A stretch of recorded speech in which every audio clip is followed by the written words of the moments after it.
Voilà, voilà. Bonjour à tous. Bonjour. On est fait après. Quelques petits derniers ajustements dernière minute.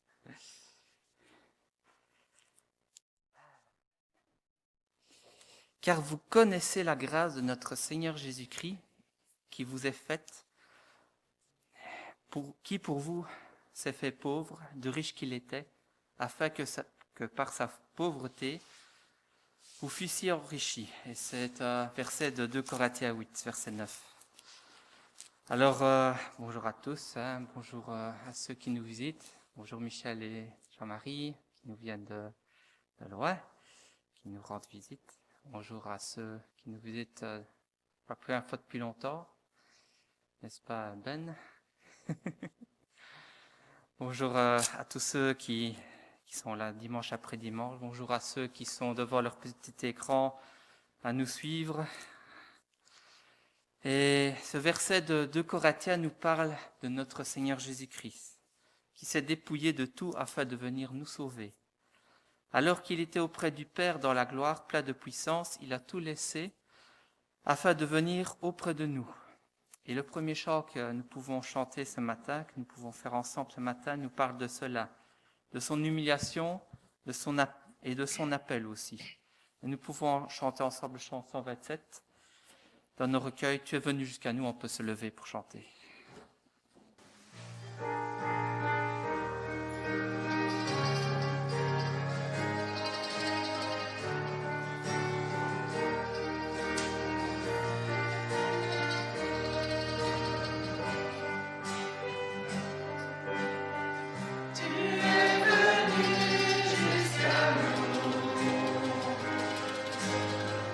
Qui sans la gloire de ton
Salvatore, si tu veux bien remettre la réunion entre les mains du Seigneur.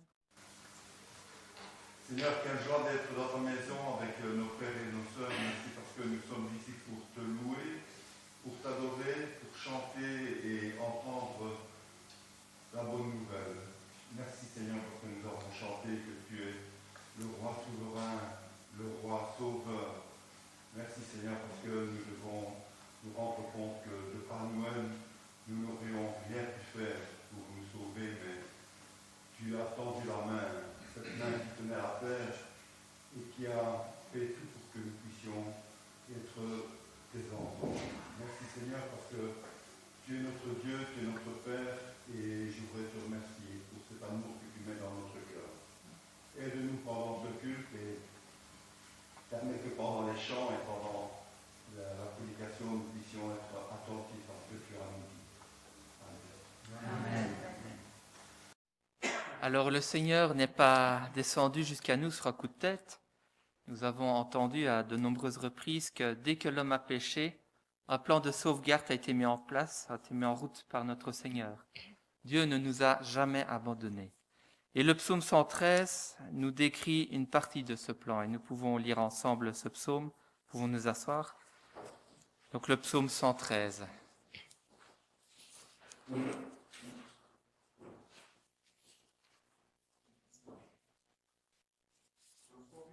Psaume 113, pardon.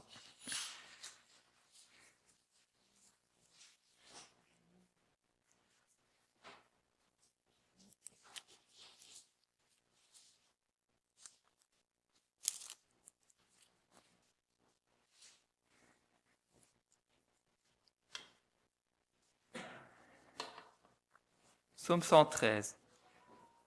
Louez l'Éternel, vous ses serviteurs. Louez-le, lui, l'Éternel. Que l'Éternel soit béni dès maintenant et toujours. De l'Orient jusqu'à l'Occident, que l'Éternel soit loué. L'Éternel est élevé au-dessus de tous les peuples. Sa gloire est plus haute que le ciel. Qui est comparable à l'Éternel notre Dieu? Dans les lieux très hauts il siège. Mais il s'abaisse pour voir le ciel et la terre. Il arrache à la poussière l'homme pauvre. Du tas de fumier, il relève l'indigent. Pour le faire asseoir parmi les notables de son peuple. Il installe en sa maison la femme stérile, et elle y connaît la joie d'être mère de nombreux enfants. Louez l'Éternel. Alors, ce passage nous dit que l'Éternel siège dans les lieux très hauts, mais il s'abaisse pour voir le ciel et la terre. Il est dit aussi qu'il arrache l'homme pauvre à la poussière, qu'il élève celui qui ne possède rien pour le faire asseoir parmi les notables de son peuple, Il installe en sa maison la femme stérile et elle y connaît la joie d'être mère de nombreux enfants. Et nous savons que le Seigneur s'est fait un peuple à partir d'une femme qui était stérile, Sarai, femme d'Abraham. Nous savons aussi que Jésus est un descendant de Sarai. Dieu, descendu sur terre sous forme humaine. Et en Galates 3, verset 27, Paul nous rappelle que nous sommes fils de Dieu par la foi en Jésus-Christ. Elle est devenue la mère de nombreux enfants dont nous faisons partie. Nous qui étions pauvres en amour certainement, perdus dans notre fumier, dans notre péché, et qui est comparable à notre Dieu. Il est incomparable, n'est-ce pas? Il voit nos cœurs de pécheurs et pourtant il nous aime. Et il a tout fait pour que nous puissions être auprès de lui. Alors nous pouvons louer notre Seigneur, notre Dieu incomparable avec le chant 203, nous pouvons nous lever. Du plus haut des sommets jusqu'au fond des océans, la créature nous parle de sa majesté. Et au refrain, il nous dit, Dieu incomparable, grand et admirable, tu es surprenant Seigneur. Alors chantons ensemble notre Dieu incomparable.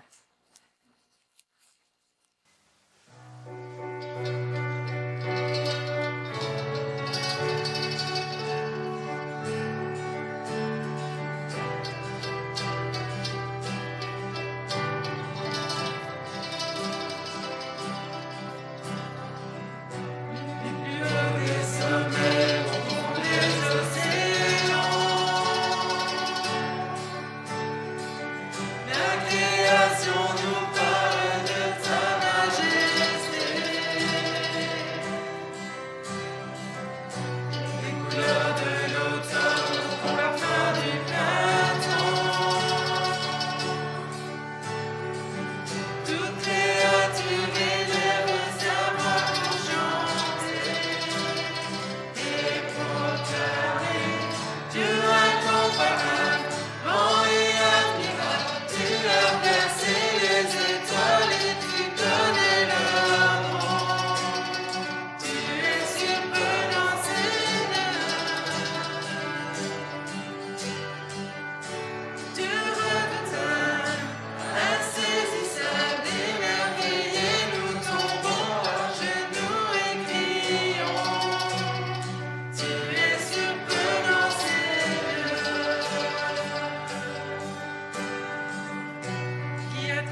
Jésus est Fils de Dieu et Dieu lui-même.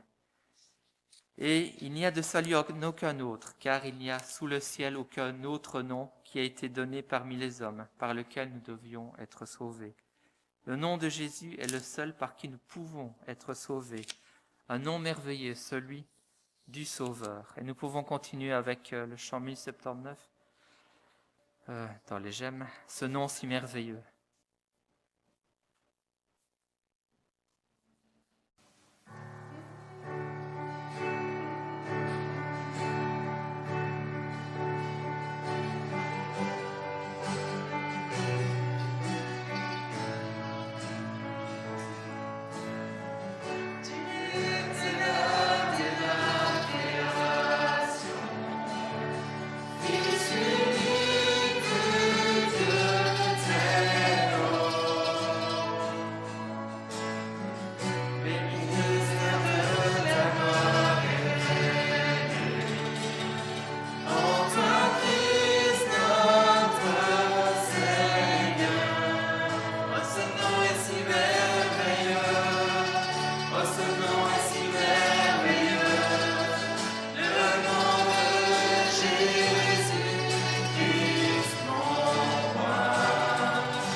Le seul nom par qui nous pouvons être sauvés, c'est Jésus.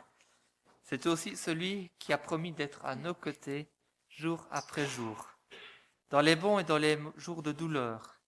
Peu importe ce qui peut arriver, la maladie, l'éloignement ou même la mort, en Jésus est notre secours, en Jésus est notre espérance, en Jésus est aussi notre force, car il a tout vécu avant nous. Il pourrait? Non, il peut, il va même plus, et même plus, il nous aide déjà maintenant. Il est déjà à l'œuvre. Alors il y a peu de temps, notre petite famille a failli être en contact direct avec quelqu'un d'affecté par le corona. Mais le Seigneur a permis que cette personne se sente très mal le matin avant de venir nous rendre visite et éviter ainsi que nous puissions être contaminés et que nous puissions aussi contaminer aussi nos frères et nos sœurs. Le Seigneur est bon et il nous garde. Il est notre secours et en lui est notre force. Et nous pouvons chanter le numéro 217. Notre secours, mon secours est en toi. Et après nous pourrons prier ensemble.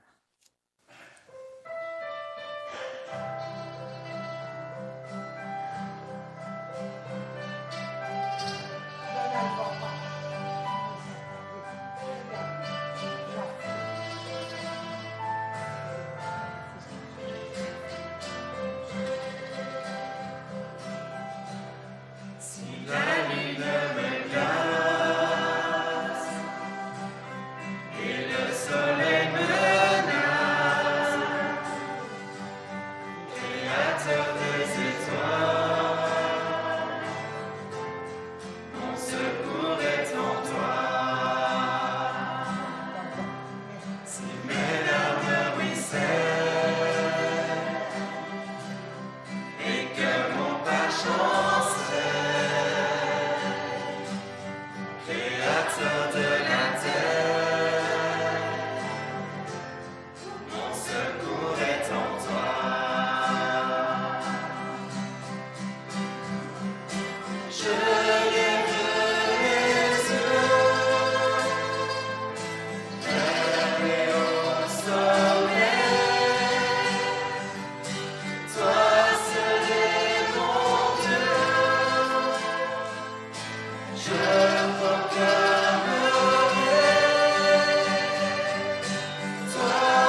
tu es venu. Tu as offert ta vie en sacrifice pour nous purifier, pour que nous puissions entrer, nous aussi, dans ta gloire. Rien de pur ne pouvait entrer dans le ciel. Et toi, tu es venu enlever la tâche du péché. Merci Seigneur parce que tu es devenu toi-même péché pour que en toi nous devenions justice de Dieu et que nous soyons acceptés. Merci Seigneur pour ton sacrifice volontaire et pour le don de la vie éternelle, pour le pardon de nos péchés et pour la promesse que rien ne pourra nous séparer de toi. Accepte Seigneur la reconnaissance de nos cœurs. Amen. Amen. Seigneur, dans ton amour, tu as envoyé ton Fils afin de nous réconcilier avec toi. Tu nous as montré le chemin à travers son pèlerinage ici sur terre. Tu avais prévu sa venue depuis toujours, depuis le début, et même certainement avant. Seigneur, merci pour ton amour infini pour nous. Et pardon, parce que c'est à cause de nous, à cause de chacun de nous, que Dieu a dû accomplir ce sacrifice. Et ce n'a pas été un sacrifice facile, ça a été un sacrifice horrible, horrible sur une croix, sur le supplice certainement le plus infâme qui a été créé par les hommes. Pardon Seigneur et merci, merci pour cet amour. Amen.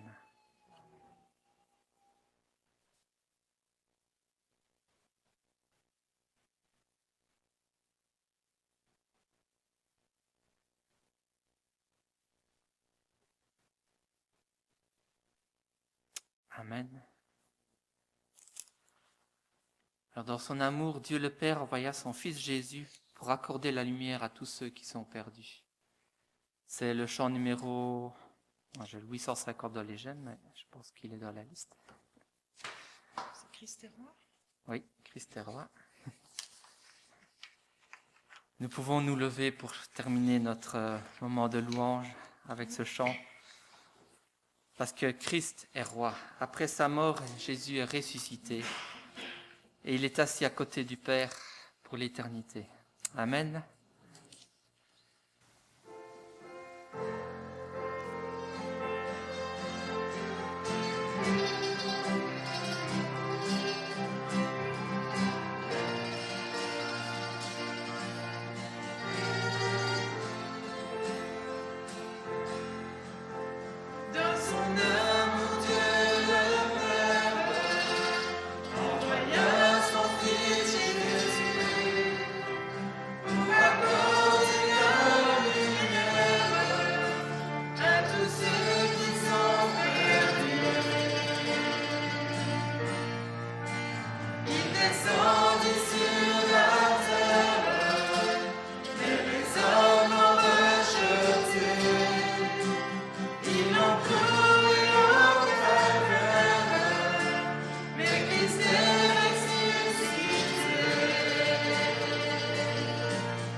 Sur laquelle il est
rasseoir.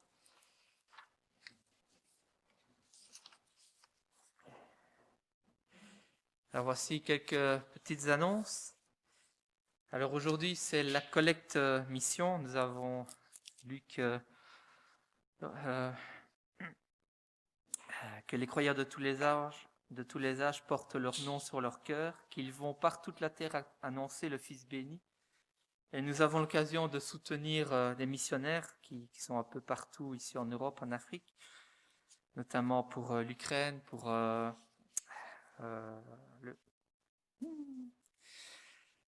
Pologne bien sûr, et en Zambie. Et alors nous avons reçu une lettre d'Ukraine, des camps d'été, que vous avez certainement reçu dans vos mails, donc je vais juste relire un peu ce qu'ils ont marqué. Donc, c'était le camp d'été à Lubny en Ukraine en août. Il y avait 70 enfants et ados défavorisés. Le thème était « Dieu fait toutes choses bonnes en son temps ». Et le verset qu'il nous laisse, c'est « Il fait toutes choses bonnes en son temps même. Il a mis dans le cœur la pensée de l'éternité, bien que l'homme ne puisse pas saisir l'œuvre que Dieu fait du commencement jusqu'à la fin » en Ecclésiaste 3. Et il vous remercie. Grâce à vous, nous avons pu offrir un beau cadeau aux enfants. Un tout grand merci pour votre participation. Tous les frères de l'UMNI vous remercient. Alors continuons donc à soutenir nos missions en Pologne. La boîte est là, vous pourrez passer après en sortant du culte et aussi par le compte. Une autre info, donc là, c'est le 19 septembre. C'est la convention des APEB, c'est vrai qu'on s'y prend un peu tard. N'hésitez pas à vous inscrire, c'est nécessaire pour les places, comme toujours. Ça se passera ici à l'église.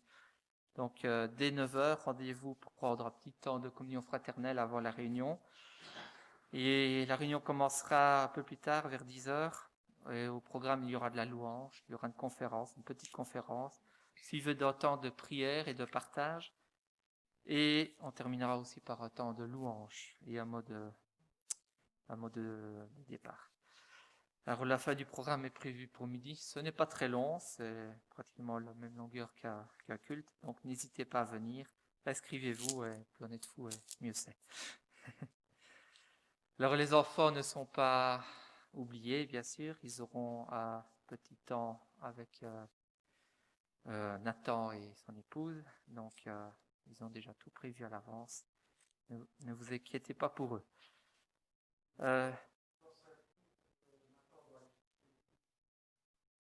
Oui. Voilà. Et en plus, on doit prévenir l'ONE du nombre d'enfants qui viendront aussi. Alors, n'oubliez pas non plus de vous inscrire pour les réunions, de sonner à Paolo. Paolo préviendra.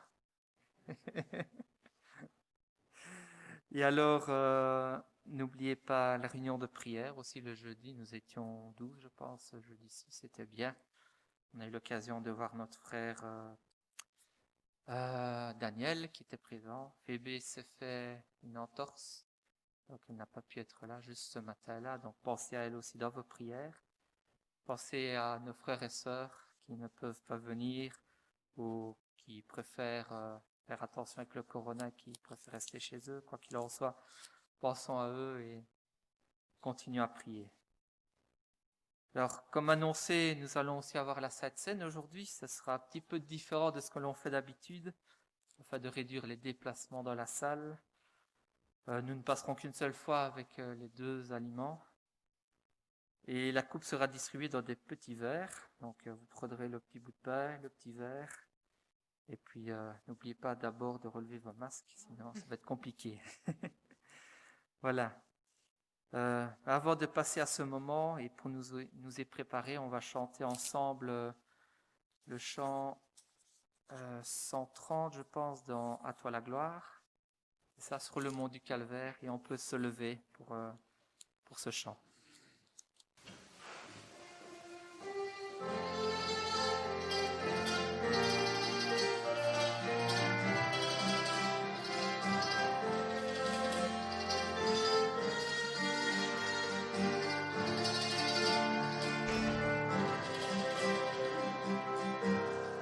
Sur le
On peut reprendre place et prendre notre Bible dans 1 Corinthiens 11.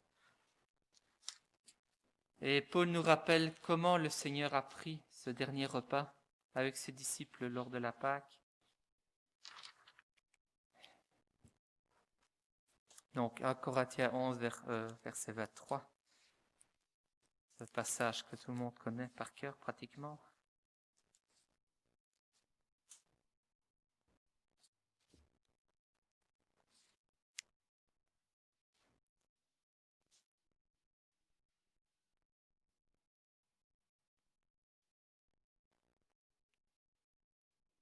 Car j'ai reçu du Seigneur ce que je vous ai enseigné. C'est que le Seigneur Jésus, dans la nuit où il fut livré, prit du pain, et après avoir rendu grâce, le rompit et dit, « Ceci est mon corps qui est rompu pour vous. Faites ceci en mémoire de moi. » Et de même, après avoir soupé, il prit la coupe et dit, « Cette coupe est la nouvelle alliance en mon sang. Faites ceci en mémoire de moi, toutes les fois que vous en boirez. Car toutes les fois que vous mangez ce pain et que vous buvez cette coupe, vous annoncez la mort du Seigneur jusqu'à ce qu'il vienne. C'est pourquoi celui qui mange du pain ou boira de la coupe du Seigneur indignement sera coupable envers le corps et le sang du Seigneur.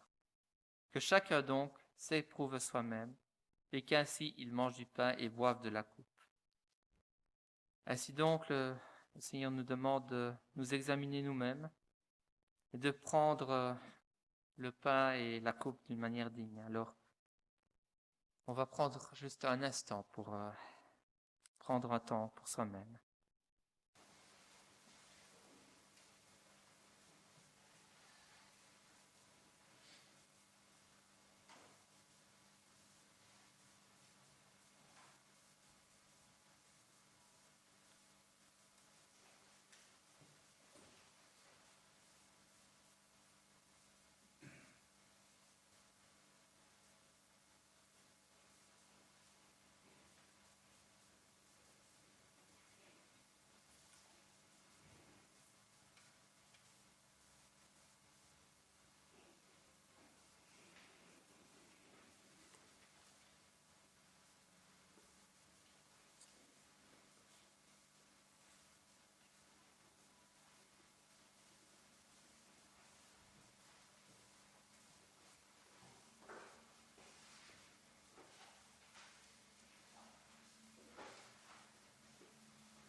Seigneur prit le pain et après avoir remercié Dieu, il le rompit et dit prenez et mangez. Et de même après le repas, il prit la coupe et dit cette coupe est la nouvelle alliance en mon sang. Faites ceci en souvenir de moi. Demandez à Paul de bien prier sur le pain. Seigneur Jésus, nous avons vu tout à l'heure, tu es venu jusqu'à nous. Tu es venu non pas pour recevoir la gloire qui t'était due, mais tu es venu pour prendre notre péché. Tu es venu te donner ta vie.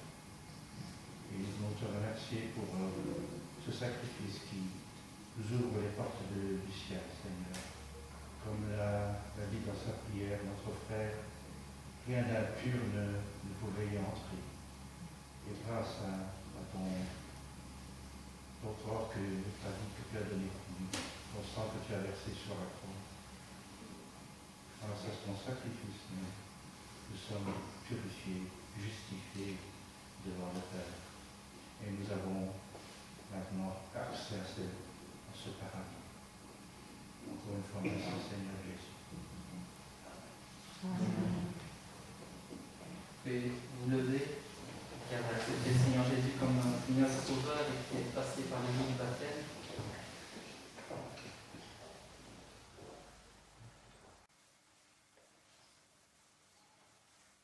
Alors, dans un geste d'unité, j'appelle tout le monde à se lever. Et on va terminer ce petit moment avec le chant numéro 162. Je sais qu'un jour, mes yeux verront Jésus.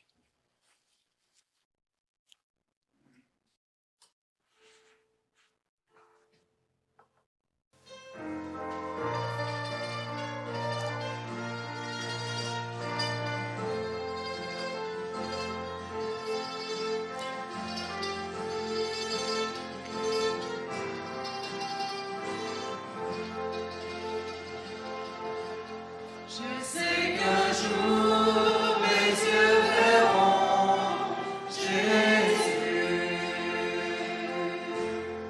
Je sais qu'un jour mes yeux verront Jésus. Si je marche jusqu'au bout, par la foi et malgré tout, je sais qu'un jour mes yeux verront Jésus.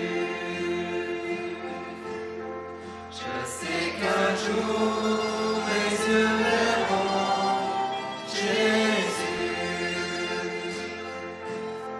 Je sais qu'un jour mes yeux verront Jésus. Si je marche jusqu'au bout, par la foi et malgré tout, je sais qu'un jour mes yeux verront Jésus. Amen. Merci à Paolo et Michael pour les petits verres. Vous pouvez vous rasseoir et avant de laisser Paolo nous conduire dans sa parole, nous allons prier. Alors, je voulais demander à Michael, mais il n'est pas encore remonté. Je vais demander à Ernest, tu veux bien prier pour le message? Merci. Seigneur, notre Dieu, tu nous as laissé ta parole, qui est éternelle, qui ne change pas. Tu nous l'as laissé pour nous instruire et pour nous conduire. Seigneur, nous te demandons d'ouvrir notre cœur pour la recevoir et que ta parole tombe dans une bonne terre pour qu'elle porte des fruits.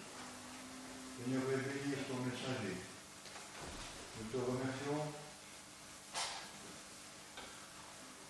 pour ce qu'il peut nous apporter. Et nous te demandons de le bénir au nom de Jésus. Amen. Amen.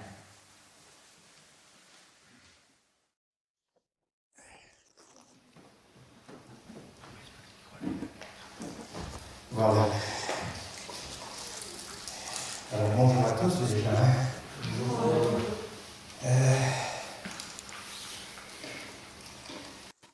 En 2004, un jeune homme de 20 ans gagne le concours de la Star Academy, concours de chant.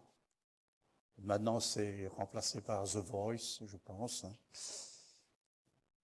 Ce jeune homme s'appelait Grégory Lemarchal. Ça a été pour lui la réalisation d'un rêve pour lequel il a tout donné. Il a fait beaucoup de travail, de sacrifices. Malheureusement, Grégory est atteint depuis sa naissance d'une maladie génétique incurable, la mucoviscidose. Je ne vais pas m'aventurer à expliquer ce que c'est parce qu'il y a une infirmière là à ma droite. Je préfère pas. Et vous avez peut-être regardé le téléfilm qu'on vient de réaliser et qui est passé mardi et qui va passer demain sur TF1. Donc le téléfilm qui retrace la courte vie de ce jeune homme doté d'une voix magnifique. Personnellement, je ne suis pas fan de ce genre de concours, d'émissions, mais j'ai été ému par l'histoire de ce jeune homme. Et ce qui m'a intrigué, c'était le titre que l'on a donné à ce téléfilm biographique. Le titre qu'on lui a donné, c'est « Pourquoi je vis ». Alors, comme je ne comprenais pas bien le lien avec Grégory, parce que je n'ai pas suivi ces émissions-là à l'époque, pourquoi je vis? Je me dis, mais tiens, quel est le lien avec ce chanteur? Et en fait, ce sont les premières paroles d'une chanson qu'interprétait Daniel Balavoine et qui s'intitule « SOS d'un terrien en détresse ». Et voici donc le début de cette chanson, les premières paroles. « Pourquoi je vis? Pourquoi je meurs? Pourquoi je ris? Pourquoi je pleure? Voici le SOS d'un terrien en détresse. » Et cette chanson, donc Grégory a eu le courage de choisir cette chanson qui est très difficile à chanter, car on doit passer de notes très basses à des notes très hautes. Daniel Balavoine avait une tessiture extraordinaire. Et Grégory, enfin j'ai lu, je ne sais pas si c'est vrai, mais il pouvait chanter sur 4 octaves. Je ne sais pas, peut-être Edwige, c'est possible. 4 octaves, c'est beaucoup. Et donc il avait une voix extraordinaire, parce que pour chanter, je vous assure que pour chanter cette chanson-là, c'est vraiment très très très difficile, parce qu'il faut aller de très bas à très très haut. Et il a donc épaté le jury avec cette chanson-là. Et donc il a gagné ce concours. Alors, je ne veux pas analyser, faire l'exégèse des paroles d'une chanson qui appartient au monde, mais je trouve que ces paroles nous suscitent en nous une réflexion. Et j'aimerais voir avec vous comment la Bible répond à ce questionnement. Pourquoi je vis? Pourquoi en un mot, pas pourquoi? Pourquoi? Donc quelle est l'explication de la vie? D'où je viens? Comment ça se fait que je suis là? C'est une question que se posent beaucoup de personnes. Et moi-même, je me suis posé tant de fois cette question dans ma vie. J'ai cherché dans la science, dans la philosophie, des réponses, mais rien ne me satisfaisait, rien n'apportait la paix dans mon cœur. Et même, bien souvent, la philosophie n'apporte pas beaucoup d'espoir. puisque elle dit que la vie est absurde, qu'il n'y a absolument aucune raison d'être, que c'est le hasard qui fait que nous sommes là. Et voilà. Donc profitons de la vie. Et puis après, ce sera fini. Alors, en 2006-2007, j'ai eu une période très difficile dans ma vie. Et j'ai redécouvert la Bible parce que je la lisais un petit peu avec mon père quand j'étais jeune, mais je ne la lisais pas avec foi.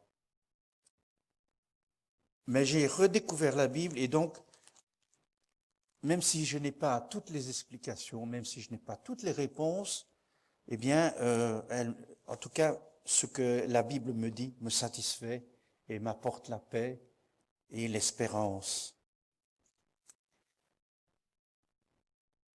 Donc la Bible, elle donne des réponses, mais il faut la lire avec la foi.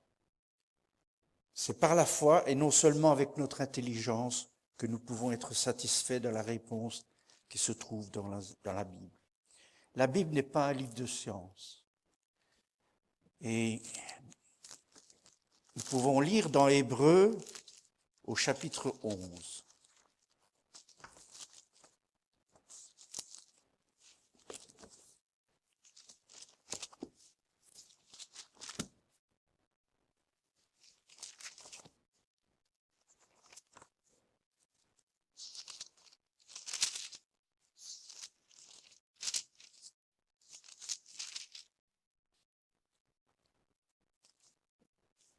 Au verset 3,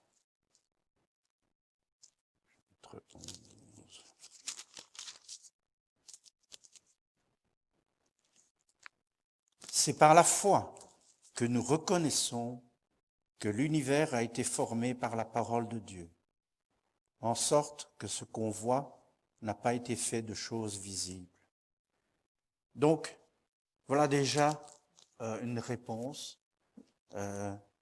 Pourquoi je vis? C'est parce que c'est Dieu qui, par la parole, a créé toutes choses et qui a créé aussi la vie. Nous avons aussi, bien sûr, l'explication dans Genèse, au chapitre 1.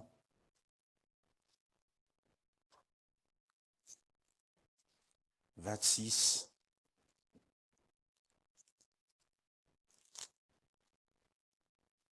Puis Dieu dit, « Faisons l'homme à notre image, selon notre ressemblance, et qu'il domine sur les poissons de la mer, sur les oiseaux du ciel, sur le bétail, sur toute la terre, et sur tous les reptiles qui rampent sur la terre. Dieu créa l'homme à son image, il le créa à l'image de Dieu. Il créa l'homme et la femme. Dieu les bénit, et Dieu leur dit, soyez féconds, multipliez, remplissez la terre, et assujettissez-la, et dominez sur tous les poissons de la mer, sur les oiseaux du ciel, et sur tout animal qui se meut sur la terre. » Donc voilà pourquoi je vis. Pourquoi je vis? Parce que Dieu l'a voulu. Dieu l'a voulu et je dirais plutôt qu'il l'a désiré.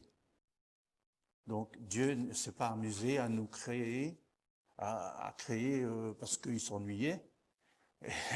Non, mais il nous a créé, il nous a désirés. Et ça, c'est important. Vous imaginez quand on dit d'un enfant qu'il n'a pas été désiré, qu'on dit souvent « oh ouais, c'est un accident » parce que la mère a oublié de prendre sa pilule ou quoi. Vous imaginez le désarroi le trouble que doit causer ce genre de choses.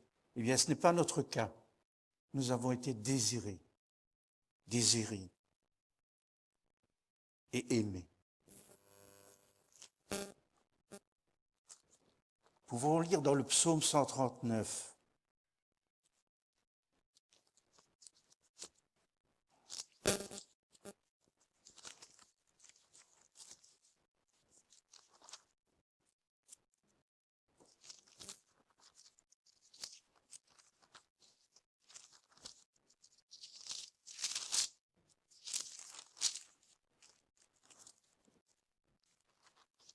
partir du verset 13.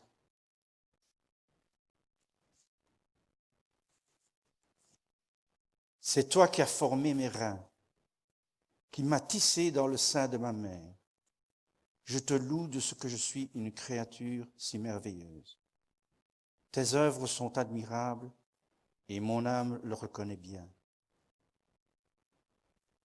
Mon corps n'était point caché devant toi lorsque j'ai été fait dans un lieu secret, tissé dans les profondeurs de la terre. Quand je n'étais qu'une masse informe, tes yeux me voyaient. Voilà donc la réponse à pourquoi je vis. Pourquoi je vis? Parce que Dieu l'a voulu. Dieu l'a désiré.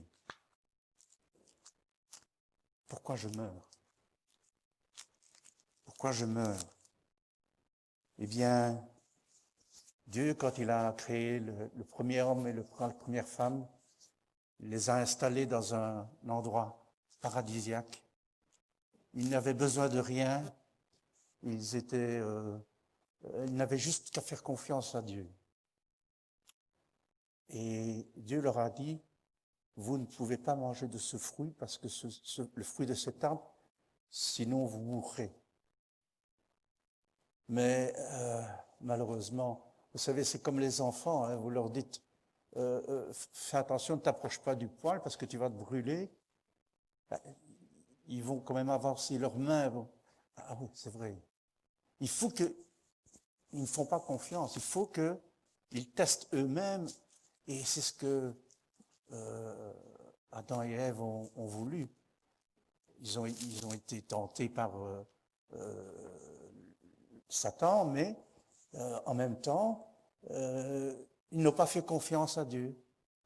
Et ils ont voulu expérimenter par eux-mêmes ce qui est le bien et le mal. Malheureusement, donc, Dieu leur avait dit, si tu manges de ce fruit, si vous mangez de ce fruit, vous mourrez certainement. Et donc, voilà encore la réponse que la Bible donne. Pourquoi je meurs? Pourquoi je ris? Pourquoi je pleure? Les pleurs sont aussi la conséquence du péché, le péché qui est entré dans le monde avec la maladie, la souffrance. Les rires sont dus à la bénédiction de Dieu, aux bénédictions de Dieu, qui s'exercent même sur tous les hommes. Dans Matthieu 5, 45, on dit que Dieu fait lever le soleil et fait pleuvoir sur le juste ou le méchant ou l'injuste. Donc nous en Belgique, la pluie c'est une catastrophe, mais en fait quand Dieu dit qu'il fait pleuvoir sur le bon ou sur le méchant, le juste et l'injuste, ça veut dire que, eh bien, il exerce sa grâce, sa bénédiction, même sur les hommes qui ne se soucient pas de lui.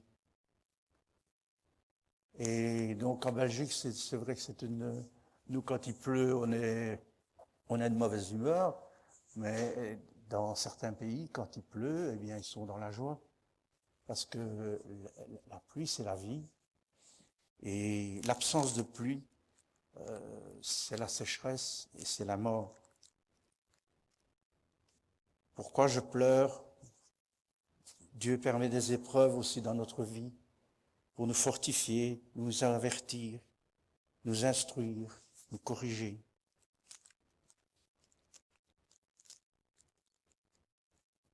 Voici un SOS d'un terrien en détresse. Dans cette période difficile de ma vie, dont je vous ai déjà parlé, moi aussi j'ai lancé un SOS vers Dieu. Et il m'a répondu. Et il y a un psaume, un verset dans le psaume 18 qui me rappelle cette période. Dans ma détresse, j'ai invoqué l'Éternel. J'ai crié à mon Dieu. De son palais, il a entendu ma voix. Et mon cri est parvenu devant lui à ses oreilles. J'ai lancé un SOS vers Dieu et il m'a répondu. Il m'a sauvé. Il a mis dans mon cœur une espérance nouvelle. Fini le doute, le questionnement. J'avais enfin trouvé pourquoi je vis. Quel était le sens de ma vie. Alors, en tant que chrétien, maintenant, on devrait se poser la question, pour qui je vis?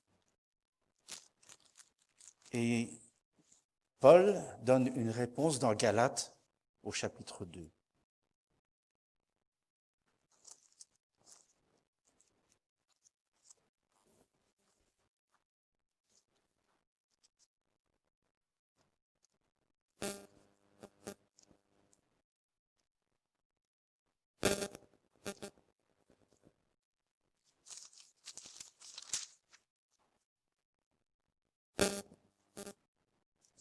À partir du verset 20,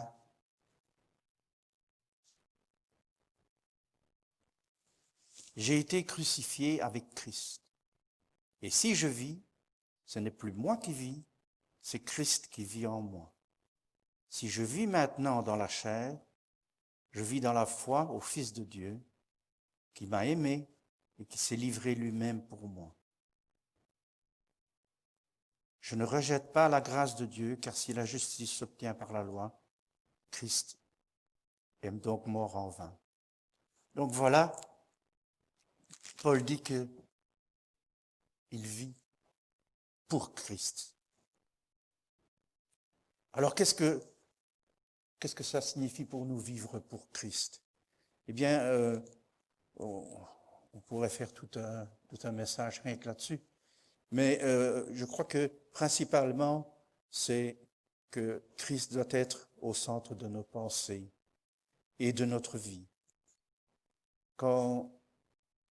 Si nous aimons quelqu'un, par exemple, nous aimons bien sûr nos enfants, eh bien, nous sommes toujours préoccupés par nos enfants. Et c'est la même chose si nous aimons Christ, si nous voulons vivre pour Christ, eh bien, nous devons avoir continuellement nos pensées en lui. Comme nous pouvons le lire dans Philippiens 4, au verset 7, « Et la paix de Dieu gardera vos cœurs et vos pensées en Jésus-Christ. » Alors, une autre question. Pour quoi faire? Donc, en 2 mots cette fois-ci. Pour quoi faire? Je vis pour Christ, mais pourquoi faire? Dans Éphésiens, chapitre 2,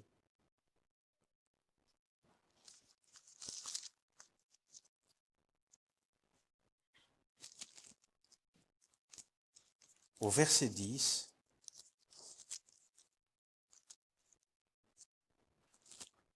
nous lisons « Car nous sommes son ouvrage, ayant été créés en Jésus-Christ pour de bonnes œuvres, que Dieu a préparées d'avance afin que nous les pratiquions. » Donc nous sommes... Pourquoi je vis? Pour qui je vis? Pourquoi faire? Pour faire les bonnes œuvres. Alors quelles sont ces bonnes œuvres? Bien sûr, chacun dans sa vie peut faire des choses qui honorent le Seigneur. Et peut-être si vous ne savez pas comment, eh bien demandez au Seigneur dans vos prières, en quoi, Seigneur, puis-je être utile dans mon église, dans ma famille, dans mes contacts. Bien sûr, nous ne sommes pas tous destinés, appelés à être des évangélistes qui parcourent le monde, ou bien des missionnaires dans le fin fond de l'Afrique. Mais chacun de nous, dans notre vie, autour de nous, nous pouvons faire des bonnes œuvres que Dieu a préparées d'avance pour nous. Donc, nous n'avons pas de mérite, puisque ces œuvres, ce sont les œuvres que Dieu a préparées pour nous, pour que nous les pratiquions. Alors, nous avons vu au début de ce message que Grégory Le Marchal a réalisé son rêve. Mais il n'a duré que 3 ans. 3 ans de succès. C'est une bien triste histoire. Il a gagné la Star Academy, mais il a perdu son combat contre la maladie. Je compatis bien sûr à la douleur des parents, mais malheureusement le monde ne peut nous donner que des bonheurs éphémères. Ici, c'était vraiment très court, 3 ans. Certains, comme Johnny Hallyday, ont duré pratiquement 50 ans, je ne sais plus. Mais un jour, ça s'arrête. Un jour, ça s'arrête. Le bonheur que le monde peut nous donner a toujours une fin. Alors que Dieu nous propose un autre rêve. Ça me rappelle le chant « Si Dieu a mis un rêve dans ton cœur ». Dieu a mis un autre rêve dans notre cœur. Il nous propose un bonheur éternel auprès de lui. Et si nous sommes sûrs que ce rêve va se réaliser, c'est parce que ce n'est pas nous, ça n'est pas nous qui allons le réaliser, mais c'est Dieu qui va le réaliser. Dieu ne tient pas compte de nos talents, de notre intelligence. Si on a une belle voix avec 4 octaves, qu'on soit grand ou petit, il nous prend tels que nous sommes. La condition, c'est, comme nous l'avons dit, c'est que bien sûr, rien d'impur ne pouvait entrer dans le ciel, dans le ciel de Dieu. Alors, la condition, c'est la repentance. Le Seigneur ne nous demande pas de faire des choses extraordinaires, mais il nous demande de reconnaître que nous sommes pécheurs, reconnaître que nous avons besoin d'un sauveur. Alors quand nous reconnaissons que nous sommes pécheurs, eh bien nous tournons vers Dieu et nous lui demandons « Seigneur, sauve-moi ». Et le Seigneur répond « Bien, j'ai donné mon Fils Jésus pour prendre tes péchés. Et donc maintenant, tu es sauvé. Tu as l'accès à ma maison. »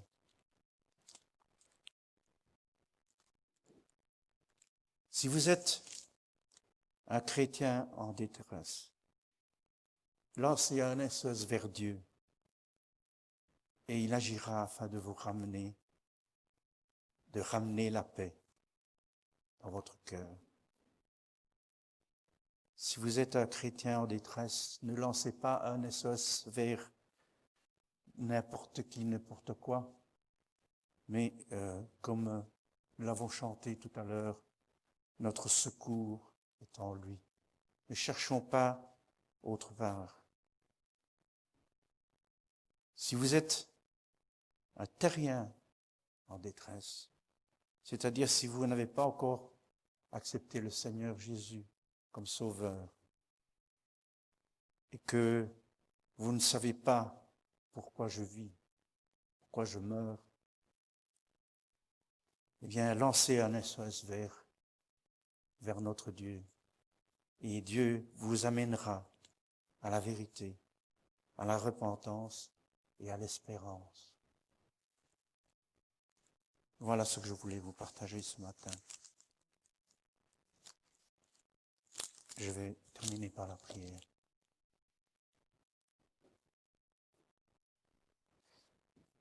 Seigneur mon Dieu, je veux te remercier parce que moi aussi je me posais tellement de questions au sujet de la vie, de la mort, du sens de la vie. Et je n'obtenais que des réponses désespérantes. Et Seigneur, tu t'es révélé à moi et tu m'as éclairé, Seigneur. Tu as mis une espérance nouvelle dans mon cœur. Seigneur, merci d'avoir eu pitié de moi, Seigneur. Seigneur, quand je suis dans la détresse, que je ne me dirige pas vers d'autres choses ou d'autres personnes que la tienne, Seigneur. Que je puisse me confier à toi. Mon secours est en toi, Seigneur, en toi seulement. Seigneur, je veux te remercier pour toutes ces réponses qui se trouvent dans ta parole, Seigneur. Ces réponses qui nous donnent de l'espoir, Seigneur, et qui nous réjouissent. Seigneur, je veux te remercier parce que tu as donné ton Fils pour que nous puissions avoir accès aux portes du ciel. Amen.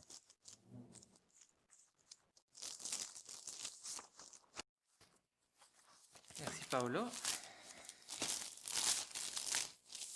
Alors, il nous a déjà introduit le chant, on peut rechanter peut-être. On va refaire le chant de tout à l'heure qui conclut bien le message de ce matin. Le numéro, c'est 217. Merci.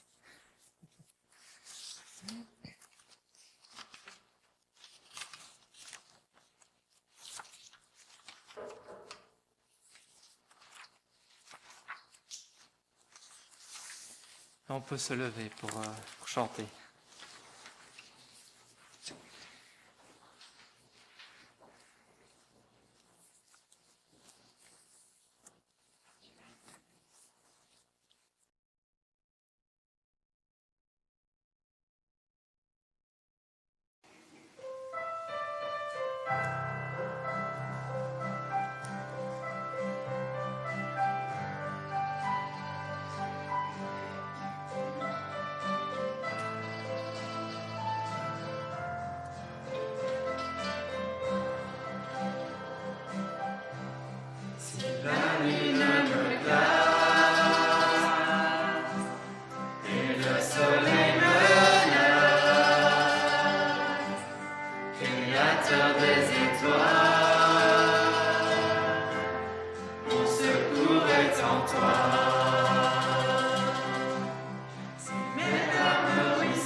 Je lève les yeux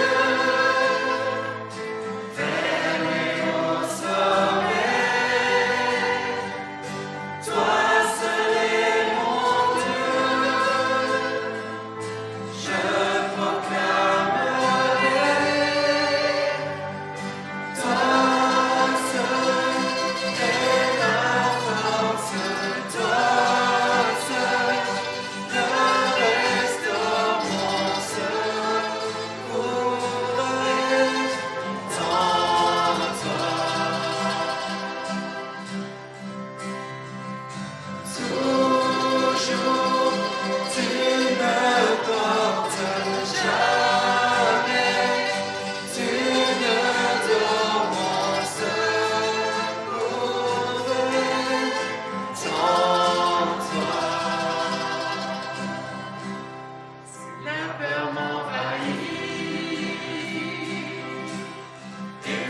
je prie.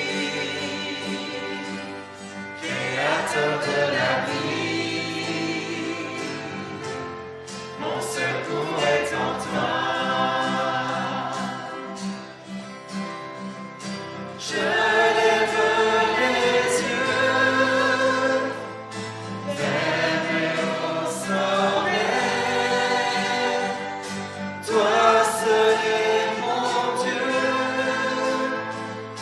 je proclamerai.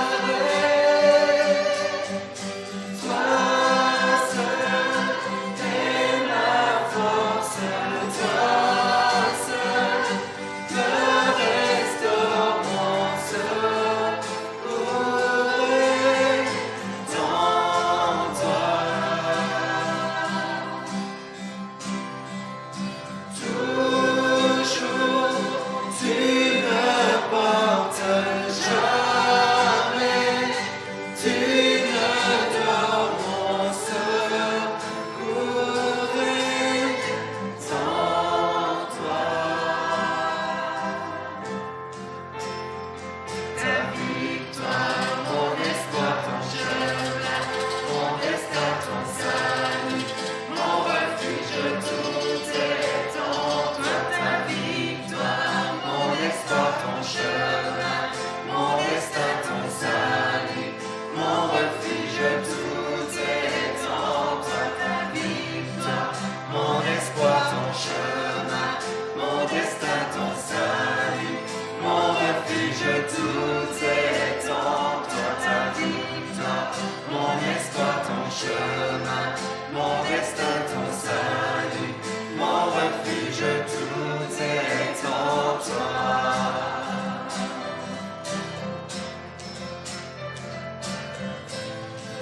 Mon refuge, tout est en toi.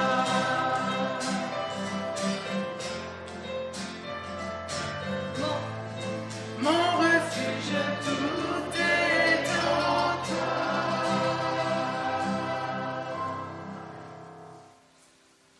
Recevez la bénédiction de la part de notre Seigneur. Que la grâce et la paix vous soient données de la part de Dieu notre Père et du Seigneur Jésus-Christ. Béni soit le Dieu et Père de notre Seigneur Jésus-Christ, qui nous a bénis de toute bénédiction spirituelle dans les lieux célestes en Christ. En lui, Dieu nous a choisis avant la création du monde pour que nous soyons saints et sans défaut devant lui, dans son amour. Il nous a prédestinés à être ses enfants adoptifs par Jésus-Christ. C'est ce qu'il a voulu dans sa bienveillance, pour que nous célébrions la gloire et la grâce dont il nous a comblés dans le bien-aimé. Que le Seigneur vous bénisse tous et bonne semaine.